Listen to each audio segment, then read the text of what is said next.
Paul and I have only just recently met, but I know the Level 5 strategy guys, David Kincaid and the team, and they're doing some very interesting work. Paul is a recent, I guess, do you call yourself an immigrant? Well, I think so. My wife, who's Canadian, would probably say yes. Okay. So he spent most of his career in Europe. Has been a managing partner of a consulting group over in Portugal, and was country manager for Coca-Cola there for the Iberian division for quite a few years. He's also the founder and president of a group called POPAI, which is a marketing retail association in Portugal. And he's done quite a lot of work throughout other parts of Europe as well. Here in Canada, he has worked on some of the sort of popular brands that you know, and we're looking forward to hearing tonight about some of the things that they've been working on here with, particularly in the mobile phone space, the smartphone space. But companies like Canada Goose, which is not the vodka, it's the jacket, right? Okay. Manulife, Moosehead Breweries, 3M, Queen's University. What else do I know here? Henkel? No, that's the European one. Yeah. Right. So Paul's educated has his MBA from Edinburgh Business School, and is also a graduate of the Advanced Management Program at INSEAD. So Paul's going to talk to us about marketing in a sort of broad sense, I think. But feel free to ask questions and make it interactive. And I know Paul's going to share some of the experiences that the Level 5 guys have been working on to give you some insights into what's happening in social media and what's happening in sort of branding and smartphone space. So, Paul, thank you very much for coming tonight. Well, it's all my pleasure. Thank you very much, Lee. And thank you all for taking time out of your busy lives to come and listen to me today. I'm very honoured. And also, to tell you the truth, I'm slightly apprehensive, and I have to confess why. When I told my wife that I was going to come, my wife and my children, that I was going to address what I considered as an in-going hypothesis, or a series of people that worked in high-tech in product management, everybody at home did exactly that. They because I am considered, in terms of tech, to be, the Neanderthal on Pangolin stage by my kids. I don't get it. So, by the way, what I've done just now is set the stage, and your expectations very low. So if I manage to say something intelligent, we can all walk out of here at the end thinking it's a very successful evening. But jokes apart, the second thing is I don't really know you. I've been introduced to you, but I'd like to get a sense of who you guys are, who my audience is today. So could you just sort of put your hands up, those who actually work in marketing or those who are on product development or product management? Who's in marketing? Okay. Right, so about, let's say, 20 to 25%. Okay. Let's ask another question. Who works more on, say, the software side versus the hardware side? Who works on software? Wow. Okay, that's the majority in the room. Is there anybody else here from other areas, such as, I don't know, retail, CPG, anything like that? Yes. Retail, fantastic.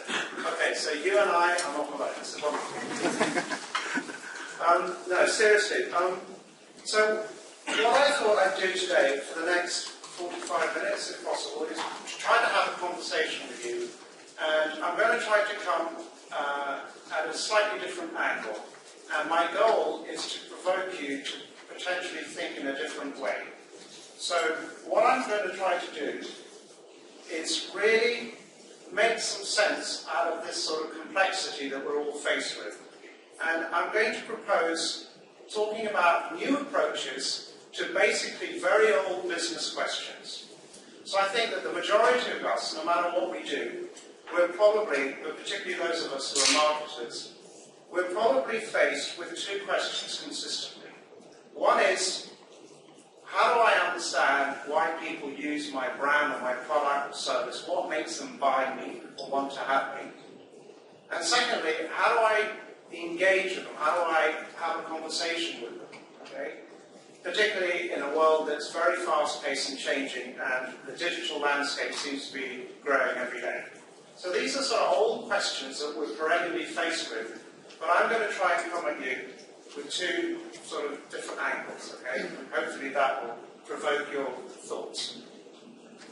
So let's give you some context, first of all. Why do I pose those two questions? Well, if you think about what marketers do, whether it's a brand or a product, we're basically doing sort of four things. We're going through a sort of, we simplify what we did. We're going through four stages. The first, really, is very difficult. It's to find an unmet need in the marketplace.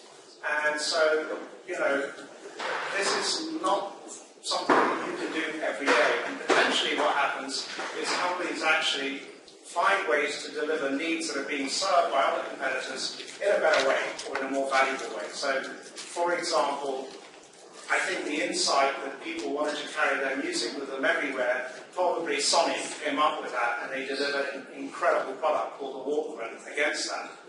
But Apple discovered that there was ways to deliver against that need in a much more exciting way, potentially to give people the tailored ability to carry whatever music they wanted and to listen to whatever they want with whoever they were on any occasion, creating playlists and delivering it in a very cool and hip way through the iPod. Okay? So this is something that is not very easy to do, but basically this is one of our fundamental tasks and challenges. The second thing is, obviously, you've got to deliver a quality product or service in the market. If you don't do this, you're dead. And it's funny that, you know, to give you an example of my sort of Paleolithic or ancient stage, I can still remember 10 years ago reading about a brand like Toys R Us who had tremendous problems at Christmas time to deliver products to families who'd ordered it for Christmas. And thinking, well, I'm never, you know, Toys R Us may be a great brand, but I'm never going to use them because I'm worried that I would never get stuff on time. So these kind of things can really affect your brand or your product. The third thing, obviously, is, well, okay, so once we do all this, we've got to deliver it and make people aware of it. So how do we do that? And I've had the fortune to work in different kinds of businesses with different kind of, let's say, distribution models. So for a while, I worked for Coca-Cola, who really worked on putting the product, the brand, basically within an arm's reach of desire. The goal was numerical distribution. So that was the goal, to get it out to as many retail and consumption opportunities as possible. But then I've had the fortune to work with a completely different kind of model, such as Canada Goose, where it's the other way around. You actually restrict distribution. You make the brand so hot and sexy that people will actually go to 2 and 3 different channels or 2 different kinds of retail locations to try to find jackets that are not readily available. So this is a completely different kind of model. Or then you can use something like TripAdvisor that basically has the product online 24 hours a day, and guess what? It's not readily available, it's relevantly available. It can change at any time. And there's massive amount of consumer-driven content which is giving some kind of power to what's there. So there's many different ways that we can look at how we go to market with a brand and product. But at the end of the day, something has to happen. We have to make a profit, we have to increase our market share, we have to get something either in revenues, and it doesn't matter whether you are a for-profit or a not-for-profit. The not-for-profits will tell you that they don't want profit, but they don't mind the surplus. So we do need to have some action. So that's where I'm coming from, and that's why I framed the 2 questions originally. So what drives choice? If we're looking about meeting needs, what really makes people want to buy our product or our service or our brand? And I think this is where some of the new tools are available that could potentially be very powerful to product marketing, to brand marketing, even to product development. So I'm going to talk to you a little bit about consumer research. Okay? And the reason I'm saying this is because what we've seen in the past 3 to 5 years is a massive amount of investment and development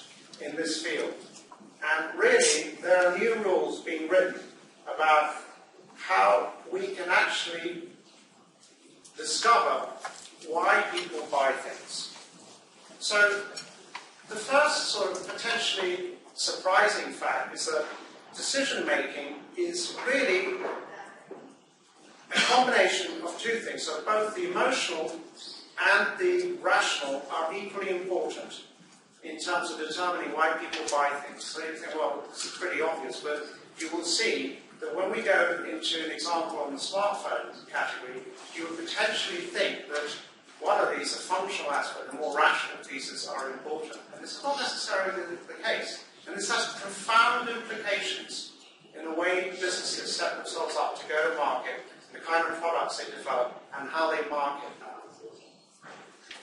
So the underlying impulse to act is really emotional, but then the final decision to do something is rational. And if you begin to understand this, you can begin to unlock some very powerful insights as to how you could potentially develop products and market those products and brands.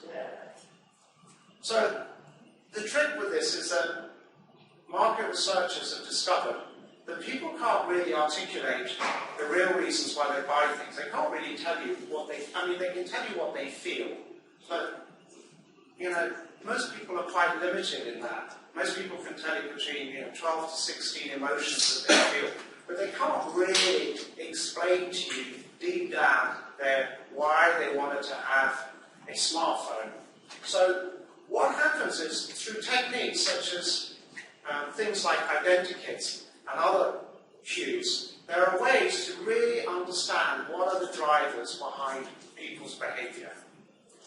And the beauty about this is that using mathematical models, you can actually start to quantify this. So along with quality, you can use large samples and you can get to data that really helps you understand what drives decision-making. Why are people buying things? So having said that, what I propose to do is to try to illustrate this at a high level, okay? Because I don't want your eyes to glaze over. And using the smartphone category in North America as an example, and talking about some of the brands in there to try to illustrate what this can do, and potentially to open up a conversation on what the implications of this are. So, yes, we did some work for a well-known smartphone brand in North America, and we did it in context with a research house in Toronto called Hotspec. So I have to say that, because some of the things I'm going to show are basically using some of the proprietary tools that we've developed together. And I think that the interesting thing is that there's been a fundamental shift in understanding the management teams that we work with. So my story starts, if you can remember, not so long ago, probably smartphones were all about functional and functional benefits, features. Those of you who are in product development probably can think, well, it's all about the antennae, it's all about the keyboard, those kind of things. So when we actually surveyed thousands of people, both end users and business leaders in North America, the first thing that we actually discovered is that smartphones actually are a highly emotional category. 63% of all the decisions when people buy smartphones are emotional. So people think, whether you're a business leader or an end user, that in fact they are an extension of yourself. It's something that's very, if you have a smartphone, it's saying something about you, your personality, who you are. So the emotional drivers are significantly more important and impactful than rational ones. And this is a huge surprise, because I worked in categories where you would think, well, for example, soft drinks, okay, those are highly emotional things. It's all about fun, entertainment. Well, in actual fact, yes, it is, but not to such a degree. So you begin to understand that if the emotional aspects of a brand's purchasing decision is critical, that has implications as to how you develop products. That has implications as to how you go to market. That has implications how you design it. That has implications how you talk to customers. That has huge implications, massive. And we're going to see some examples of this. Are you guys still with me? No? Yes. Great. Yes? Maybe you'll go into this later, but just curious how you measure how emotional or rational a purchase is. Right. Okay. So in actual fact, I am going to go a little bit into that, but I want to try to keep it at a high level. I don't want to sort of, send you all to sleep, okay? But I think this is interesting because the next question is exactly what you said. Well, what are different, if the category is driven by emotional attributes, what are the profiles for different brands in there? And how do I know which of the attributes that I should be owning? And can I get them? Can I actually own them? Perhaps there's a brand out there that's already got them, or there are products out there that are already doing this. And even if I try, there's no way I'm going to get there because it is too much of an entrenched position. I'm going to have to throw so much money at it that I potentially will never get there. Okay? So these are the kind of questions that happen. So one way to look at it is to say, well, okay, well, how can we make sense? And so I'm going to have to do a slight detour and try to explain to you what I'm going to show you next in the smartphones. And to do that, I have to really sort of explain a map. Okay, so what we can do is to try to, in a two-dimensional method, use mathematical projection techniques to map out on a two-dimensional map where all these emotional attributes fit. Okay, so basically, to make things simple, a map has been sort of created, and there are loads of examples of this, but we think this is probably the most powerful one, the one that we used in this category, where you can map emotions around 8 different zones. And so, for example, you have zones that are very different to each other. You have things like, for example, the green zone, which is a very conservative or trustworthy zone, where you have feelings of trust, loyalty, and that is completely different to, for example, a red zone, which is a more fun-driven zone, where you have attributes of enjoyment, feelings of amusement and desire. Okay? So how does this map work? Well, in the center, you see things that say like. So what happens is that the attributes that are sort of mapped against that, they're the ones that you can consider as being like table stakes, for example. You have to have them to compete in the category. So in my old days in soft drinks, you'd have to be refreshing, for example, to be in there. Okay? The middle rings represent areas of differentiation, so potential opportunities where you can displace competitors. And the outer rings are really areas that are negative. You don't want to be there. People have opinions about you, but they're not necessarily good. Okay? So how does this work? I can give you an example of what an ideal brand would look like. So here's a profile of what an ideal brand looks like. And visually, it looks very impactful because you see a lot of red, which means there's a lot of good emotional attributes that people say are important to them. And you can see it's like an amoeba-like thing. It's delivering, well, basically all the zones. Okay? So, are there brands or products out there like this? Are there some that exist? Well, yes. Actually, Disney in North America, in this consumer group and business leaders that we looked at, is a strong brand. Okay, you can see, actually, it spreads into different zones. It's got lots of strength. In actual fact, if you think about it, it actually looks a little bit like Mickey Mouse's head with the head into the ears coming out. Okay, that's completely accidental, but that's an example of a good, strong brand. To give you just another sort of example of context before we go back to our smartphone example, what does Canada look like with this group? So you can see that Canada, emotionally, brand Canada, product Canada, has got a very distinct profile. Okay, and what is that? Well, you can see that it really is shifting into the trustworthy zone. People think that Canada brand is trusting. It represents feelings of loyalty, respect. It's also in the familiar zone, which is more introverted.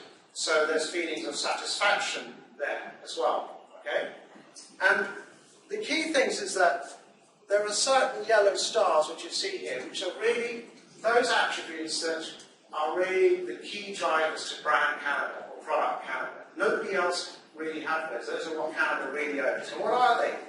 They are interesting, broad-minded, popular. Think Canadian abroad. This is really it. This is why I married my wife. I mean, okay. If you think of it this way, you can start seeing that certain brands and products have certain profiles in the marketplace. we went another way to California, well, it's got a completely different profile. Okay, so please bear with me. We're going to go back to the smartphone, but it's important for you to understand this so that you get some context. Here, California is completely positioned by people in a totally different way. It's in the fun zone. It's open to change. It provokes emotions of enjoyment, amusement, desire. It's also moving into the orange zone, which is a leadership zone. So it's inspiring, it's optimistic, it's young. And so what does it deliver against, really? Young, attractive, witty. Those are the kind of things that, from a huge quantitative base, we can deduce. These are the sort, if we were to market these would be two very different brands with very different profiles and with different attributes that drive why people want them. Okay? You with me so far? Excellent. So, let's talk about a real example. Two smartphone brands. Well known. You can probably guess if you followed the conversation of the geographies that we just saw right now. Okay? So, what is this telling us? So, we have two very antagonistically positioned brands that people tell us the reason to buy them or to use them are completely different. Okay? So you've got, again, smartphone A is really a brand that is all about being fun, friendly, and entertaining. That's why people buy it. Okay? They also buy it, obviously, because it has some functional qualities. Of course they do. But the real reasons are that smartphone B, people buy it because it's trustworthy, it's competent, and it's familiar. Okay? So, potentially you can say, well, okay, smartphone B, maybe its roots came out of engineering. Maybe that's what really drove its growth, that it was well made by people who understood all of that. So this is fine in the sense that you can actually build a business and create and deliver products with two very different positionings. The problem is that things in the marketplace do not stay static. Things change. Smartphone brand A starts getting more traction. They start eating up your market share. Brand B, you run into problems that you didn't expect. Perhaps you weren't able to deliver email for 2 days. Things like this occur. It has a massive impact on your brand. You lose trust. People no longer want to buy your product and service. So what can you do with this? What can you do? What does this tool allow you to do? Can you do anything? What's the insight behind it? So there's two things here. The first thing is that, and we, I think, proven this, it is potentially, let's say, attractive to say, well, hang on a minute, if there's a position in the marketplace that is working, for example, in smartphone A, I should go there.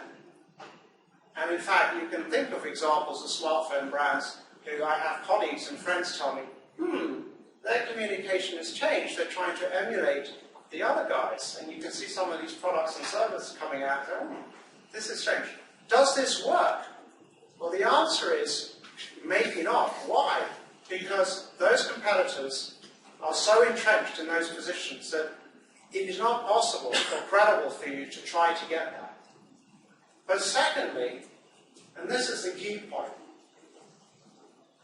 there is a higher ground, which is that if you understand with this kind of tool what really drives the category, what people really want in terms of what an ideal smartphone brand is, you can potentially see that there is a gap.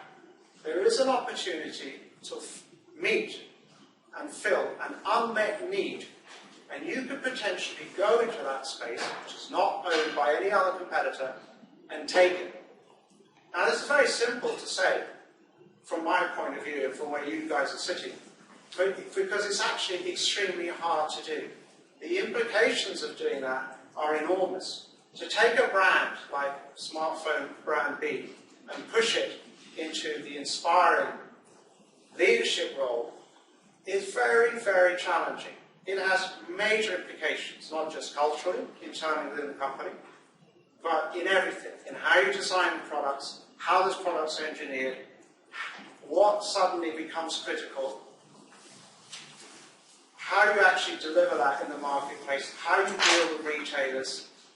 It's a huge shift. So we think, in the work that we've done in this category, that the jury is still out. That in terms of two competitors, there's a third, which I have not shown you, but they're not in that space. There is a space for a brand that we all know very well to be able to take advantage of and move into. And hopefully, they will. Yes? I mean, just going back to your persona maps, I mean, there seems to be a lot of correlation with, say, maybe where smartphone A's company headquarters versus smartphone B. Like, you drew potentially a correlation between where those manufacturers are headquartered, and I wonder, maybe there's a smartphone company C that would have a persona map like A in, say, Japan, and a persona map like B in, say, Canada, and, again, it's different maps for different reasons in different regions, but the correlation is not necessarily the same in each geographical region. So how do you deal with those types of... Well, I didn't show you that, but research was carried out across a series of global markets, because this was a global brand, and they have a large part of their business in markets, not just in the US, but in South America, for example, etc. I don't want to go into all those details. But yes, I think you have a point. It is potentially, it could be. I can tell you that we looked at 3 major brands, and you can guess who they are, and they're all very different. So I'm not sure whether to do with their headquarters. I have to go that having analyzed data from thousands and thousands of consumers, that it looks as if actually people buying them for different reasons. And there is a gap. I mean, I didn't come here to say, I made this up. There is actually a gap. That's the good news, and it's also the frustrating news. Because you read a newspaper and you think, come on guys, get on with it. There is. You can win. You can go back and win again. And I think this is something that I wanted to share with you, because I find it interesting of how you can use a market research tool to actually drive and understand choice. And from that, how do you develop brands? How do you develop products against them?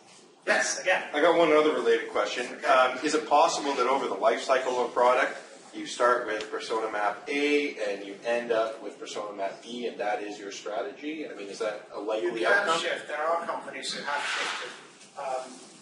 I can think of in Canada here, a company like Moosehead Breweries who have beer brands in their portfolio. Anybody drink James Ready? No? Okay, well that brand has definitely shifted. It's shifting in that. That's an example. I'm not sure of brands, B2B examples. Perhaps you guys can help me out. But I think it is possible. Okay. Does that answer your question? Yeah. So exactly. I was looking for the concrete Or if I example. didn't, you've got to tell me, and I'll have to answer it. Okay. Thank you. Yes.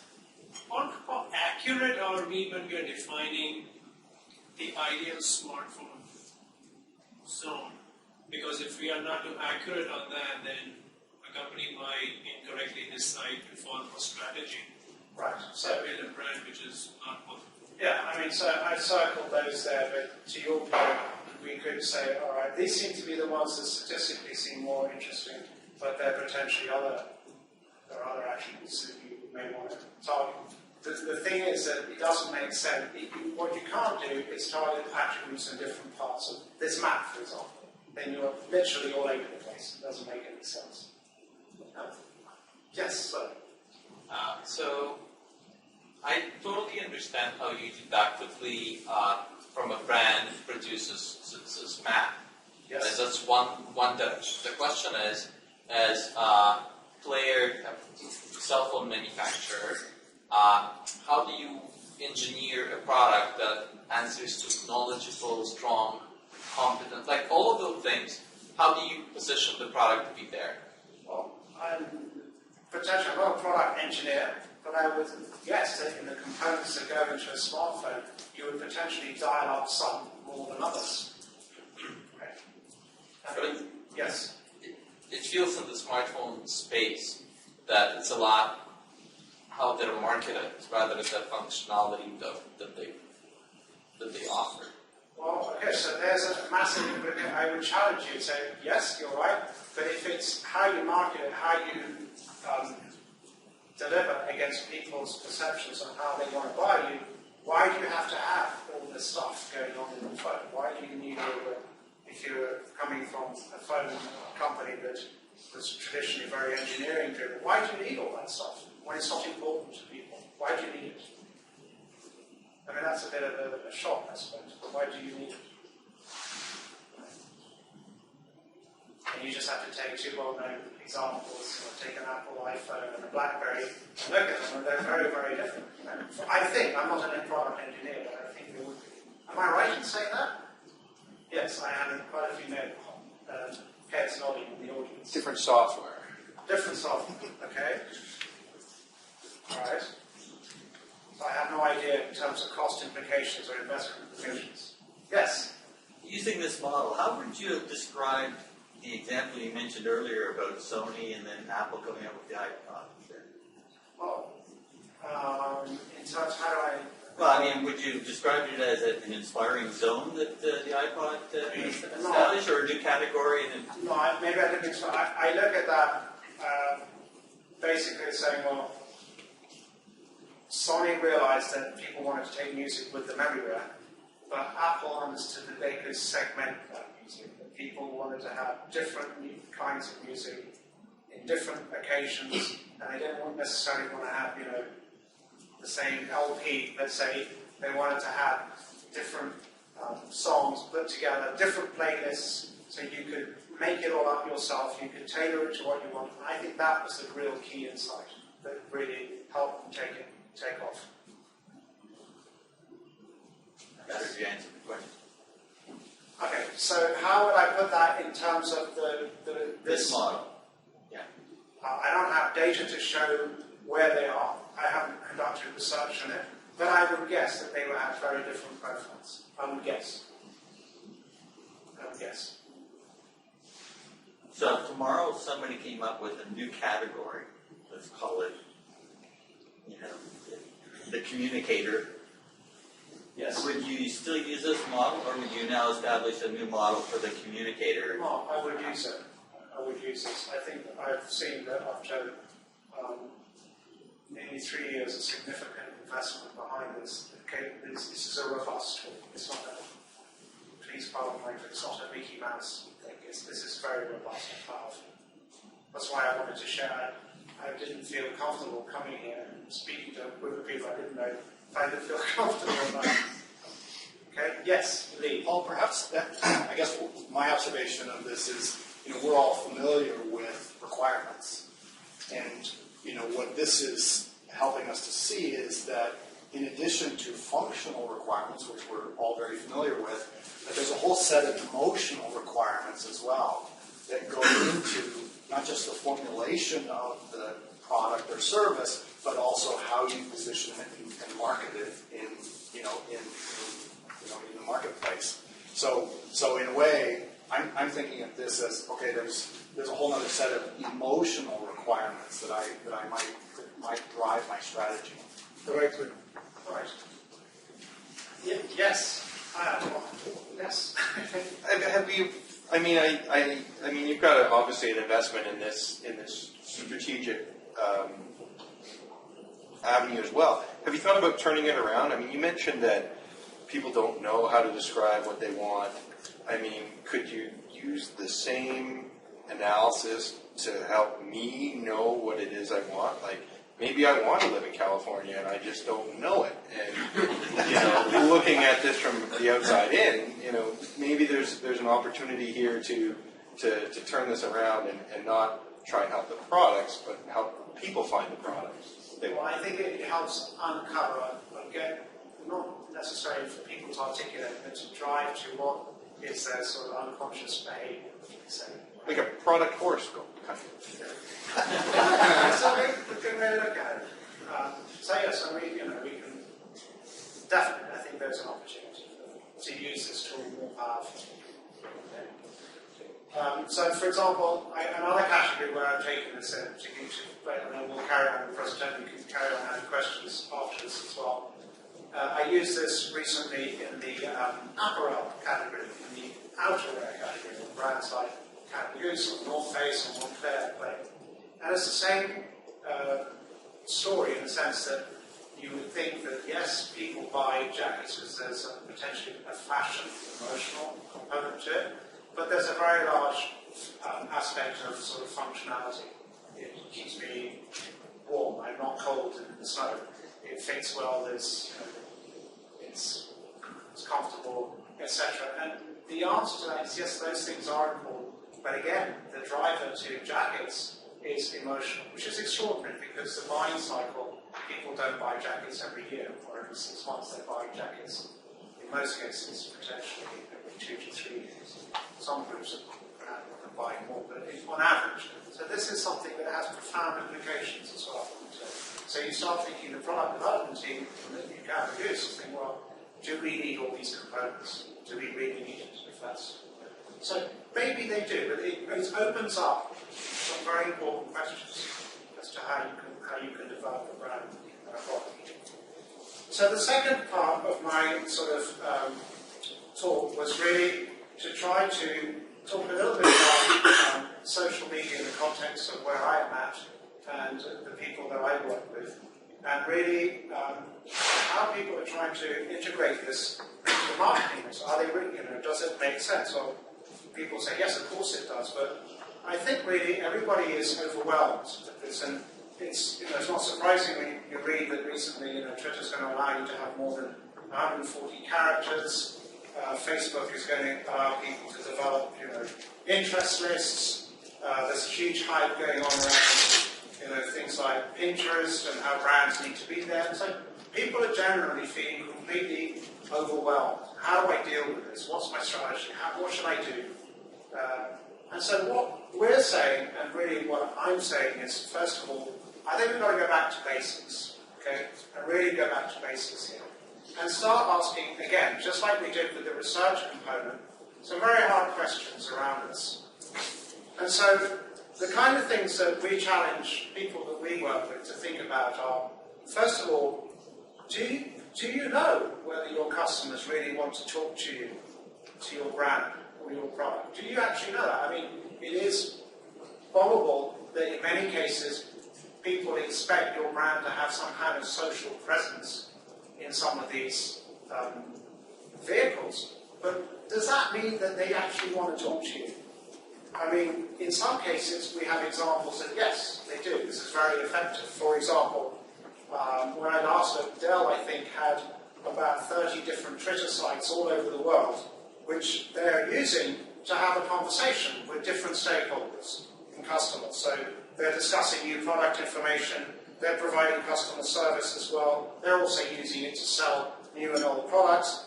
But under the auspices, for example, of something called the Idea Store, they're really engaging consumers in product development. They're getting direct input and feedback and encouraging them to submit product and service ideas. So yes, there are companies that are doing it very well. An example of a company I spoke beforehand, Canada Goose, is sort of beginning to do this through Facebook, but based around all kinds of different issues, such as counterfeit. And people do want to engage with that brand and their products because they're concerned, or because they want to sort of voice their opinions around these issues. So there are different examples. In my world where I started in the consumer products area, yes, but I question, for example, if you know of P&G and some of their brands like Charmin, which is a toilet paper brand, yes, they're on Facebook, yes, they've got 147,000 people who like them, but do people really want to have a relationship with a toilet paper brand? So that's the first thing that we have to think about. The second thing is, and this is taking a real dose of humility, is, well, how important is your brand or product in people's lives? We have such busy lives. Do people really have the time to want to have conversations with you? Yes, if you're a high fashion brand and lifestyle brand, yes, in some sectors like the travel industry, which I've spoken about, it's very powerful. People do want to give you feedback and engage with you on your products and services. But I think also before you engage in all this sort of stuff, you have to start thinking about, let's look at it from a market-driven approach. Do people really want to talk to us about it? And secondly, how do they want to talk to us? Do they really want to engage with us through Facebook or through Twitter? Or maybe it's through your branded website? Or perhaps it's at your retail locations. Do you know where they want to go? The majority of people that we work don't have clear answers to that. Again, in a very humble way, are really sort of in embryonic infancy stages to try to understand how to deal with these things. Then, of course, you have to think about, well, can we really listen to them? Beforehand, brands went like that to consumers. But can we actually listen to them? And can we provide content to them? Gatorade, for example, which is again is from a category that I used to compete with, they've got 47 people sitting in some war room in North America who are constantly monitoring what people are saying about their brand and are answering all kinds of things. But we're talking about 47 people. We're not talking, it's like this whole room would just be focusing on that globally. So, I mean, can you do it? That's the question. Can you really do it? Lastly, there's two things. Can you make conversations personally relevant? I found it very interesting. I don't know if anybody reads the Wall Street Journal. Does anybody do that on the weekend? Yes. Did you see the article about mascots? Well, it's very interesting that many brands, companies, are going back to 1950s techniques to develop mascots and characters to talk to people on Facebook, for example, so that they can actually have some kind of humanized interaction so people can relate to them. They realize that it's not possible just to sort of interact as a brand. You have to invent something that people can relate to personally. So, for example, again, from the drinks industry, Diageo has an 8-man team in New York that's putting out stuff on Captain Morgan, okay, the rum.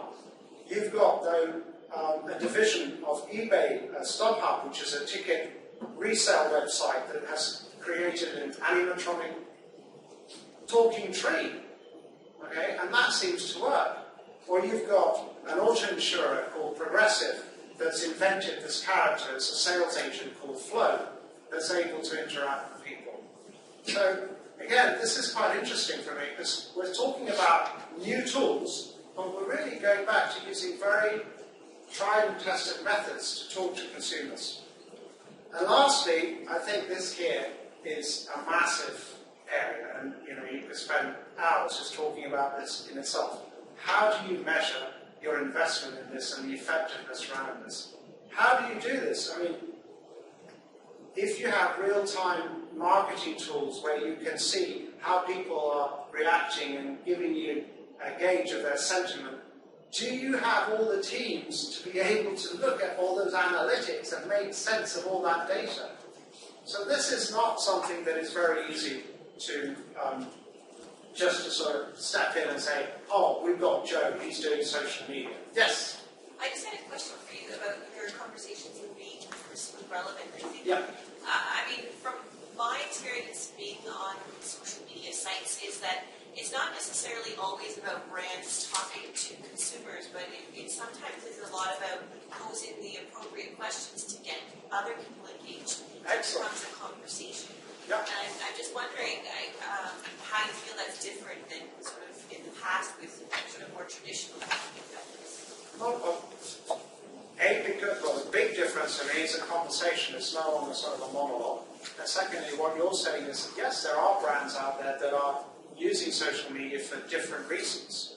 For example, we have a brand that we work with that is using social media for internal cultural reasons, to shape culture. So to be able, how do you make sure that if you have a culture in place, you want to grow it and enhance it, how do you make sure that your Asian operations, for example, where this company has a large part of its business, is also aligned with that. So you're using social media as a means to get input and to communicate with people.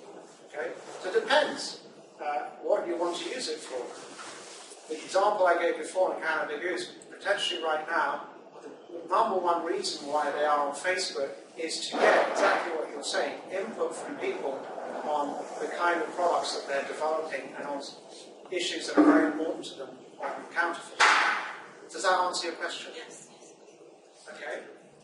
So I thought, okay, well, I better come here with some kind of example of something that I think is interesting and works, having sort of been quite hard on social media. And so I've, again, got an example which is quite recent and is quite controversial because it's nothing to do with the tech or the world that I came in, but it's something that I personally think is quite interesting. So I'm really, I don't know if anybody knows this site, thegirlstore.org. It's a non-governmental organisation. It's called Nami Kali, and it's really about underprivileged Indian girls. So I'm a great believer in learning from other categories and other sectors. So I think that you can take good examples and apply it to your business. What works in other categories traditionally, you can take certain things and make them and treat them and make them work here. So the reason I put this up is because I found this very interesting. First of all, it's quite controversial. It stands out and it has to create a kind of a buzz. So the aim of this, first of all, is to help underprivileged Indian girls by basically getting people to fund at least 10 years of quality education. And the way it's set up is that it's got an inappropriate name because you think you're buying a girl, but you're not. What you're really doing is buying a girl her life back.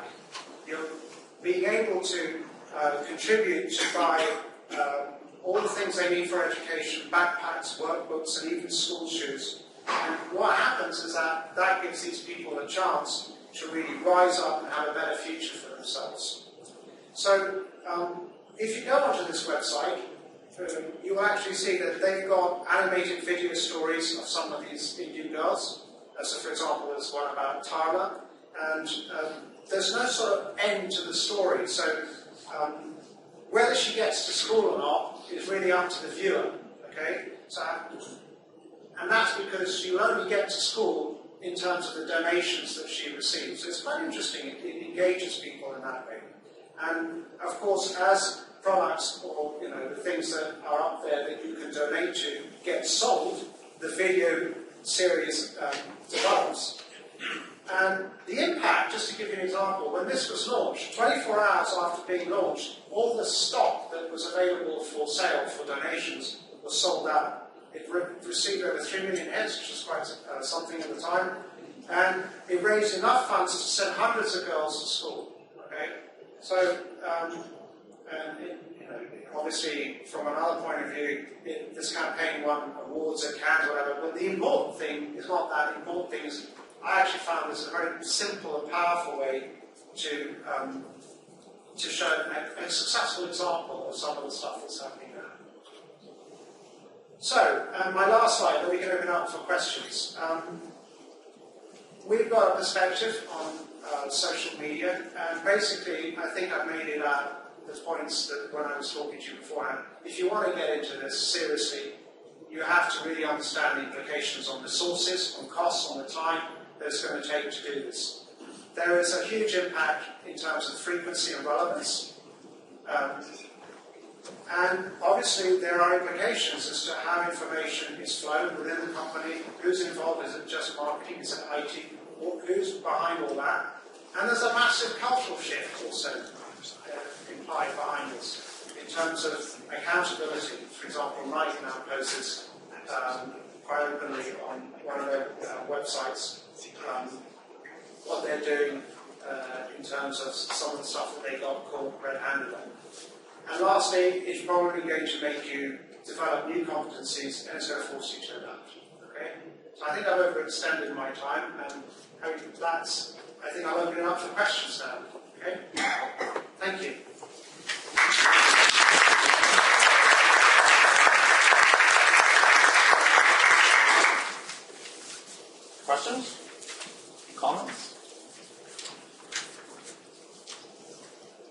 I have one, Paul. Perhaps you could talk just briefly about how you take the observation of the emotional Yes. brand characteristics.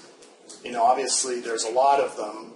Is it a process of taking a couple of those, and how do you sort of translate that into marketing strategy or marketing activities of some sort? Right. Okay. So, good question. So the answer is that you can't really own everything that people are telling you is important to you, or the reasons for why they're purchasing the products. You have to first of all filter it to see whether you can actually do that credibly, whether you have the money to do it, because you're going to have to, if you go into that kind of space, you're probably going to be at least 7 to 10 years pounding your way and making sure that that goes into the consumer's minds, that that's the space that you've decided to go for. How do you translate that into product development? It's an interesting question. In some cases, like in Canada Goose right now, they are rethinking how they will redesign some of their products, their jackets. Does it need, for example, 234 components to it? Which are the components that potentially deliver more on the emotional side? Do we need things like, dare I say it, fur? Do we need things like, what is behind that? And those are the kind of things that people are having conversations around. What about on the marketing side? So, let's say that nurturing was an emotion that you wanted to pursue and elevate. Maybe that comes out in some of the actual product characteristics or features, but really, it's how would I, as a marketing manager, think about, okay, I've got this product already. How am I going to position it as more nurturing? Okay, so for example, well, let's take it perhaps on a different stance. We're getting to the political marketing. People want to be very inspiring leaders. How would you depict them being nurturing, for example? We put them in photographs and shots of being surrounded with people, with families, with babies, with things like that. That kind of stuff is how you would try to do that. So you find ways to try to deliver on that. Yeah. Great. Thank you. Other questions? Yes. How do you, so all that stuff around the emotional and the rational kinds of things, I think it's pretty safe to say that, from a product design standpoint, it's probably easier to sell to say, here's the rational reasons that people buy a product. How do you have the conversation with product design people about the emotional aspects? When you're talking about the coat and do we need all these components, like how do you start that conversation? I think by first of all trying to, it's a difficult thing to say, but to try to match up what are your features in your product, whatever it is, which ones add up more to rational or more to emotional things. So for example, on a jacket, potentially, whether for good reasons or for bad reasons, zips, toggles, fur and stuff sort of provoke more emotional reactions in people. I'm not sure what category do you work in? Software. Okay. I'm not sure in software how that would work. Perhaps it'd be interesting to do that. But that's the kind of thing in my work where I'm coming from. That's how I do that. It's hard because people's normally perceptions are very entrenched. It's hard to shift people to get them to understand it. But I think it's worthwhile. I think there's a very powerful tool here that we can use. Yes, sir. This model is mostly for consumer base. The person is actually the workplace. Yes. What about a B2B type of scenario where the purchaser might not be the user? Yes. I can give you an example. This model has been used in employee engagement, in trying to find out where people's heads are in terms of why they will join an organisation, what the culture in an organisation is. And I think it could be used in B2B roles. For example, we did a project with an insurance company, and so we used their sales consultants, and we mapped out what they thought about the brand and products that they were actually having to go out and sell on behalf of this insurance. So it can be used. It can be used. Did I answer your question? I was thinking because even in the insurance point of view, if they're selling to end consumers, that's one thing as opposed to selling to businesses. Well, you can do it for asset management, for example. They have their consultants. You can use it. Well, Yes. the classic example, of course, is IBM, right? And IBM is well known for a history of, of developing and managing its brand as a valuable asset. And so, the emotional part of it is the old adage that nobody ever lost their job for buying IBM, right? There is an emotional part of that that has very little to do with the actual products. Yes. I see I might trip over some proprietary stuff. How do you validate the model? What kind of feedback mechanisms do you use to sort of proactively ensure that your ship is sailing in the right direction with your model? Well, there's a whole series of quality control stuff that is done.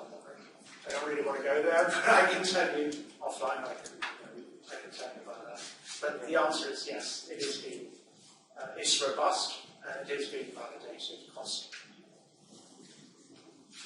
Yeah, I know I'm sort of shutting you down, but I'm not, because I think otherwise it's we're going to go into sort of a discussion. I don't want a boring answer either. So. Yes. Yeah, I'm just curious. So going back to your smartphone one, so I assume if you segmented the market, you might get some different placements on that model. Is that? Well, that's an interesting question. So you would think that end users and say business leaders would think differently. The answer is not really. They're very similar. That's the surprising thing. That's why one of those brands has to change rapidly.